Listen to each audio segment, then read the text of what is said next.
मैं रंजू देवी जिला गोपालगंज शंकर जी के भजन गाने जा रही हूँ।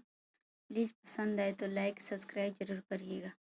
भंगिया धतूरिया के झूमे डढ़िया आया हो, भंगिया धतूरिया के झूमे डढ़िया, तनि लचकाई नाए शंकर जी तुरा विपतिया, तनि लचकाई नाए शंकर जी तुरा विपतिया।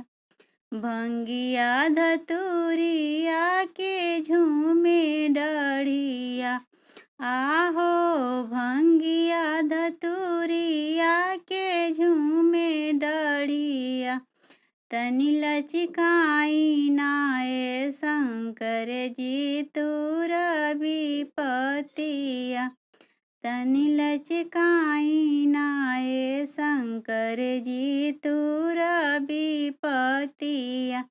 जल भर गईली गौरा ओही गंगा तीरावा हो, जल भर गईली गौरा ओही गंगा तीरावा हो, बांसहा चढ़ल सवार जोगिया आहो, बांसहा चढ़ल सवार जोगिया, तनि लचकाई नाए शंकर जी तुरा विपतिया, तनि लचकाई नाए शंकर जी तुरा विपतिया।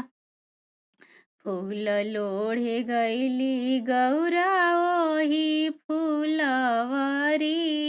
हो, फूल लोढ़े गईली गौरा ओही फूलवरिया हो, बांसहा चढ़ल सवार जोगिया हो, बांसहा चढ़ल सवार जोगिया, तनि लचकाई नाए शंकर जी तुरा विपतिया, तनि लचकाई नाए शंकर जी तुरा विपतिया। भंगिया धतूरिया के झूमे डढ़िया आहो, भंगिया धतूरिया के झूमे डढ़िया, तनि लचकाई नाए शंकर जी तुरा विपतिया, तनि लचकाई नाए शंकर जी तुरा विपतिया।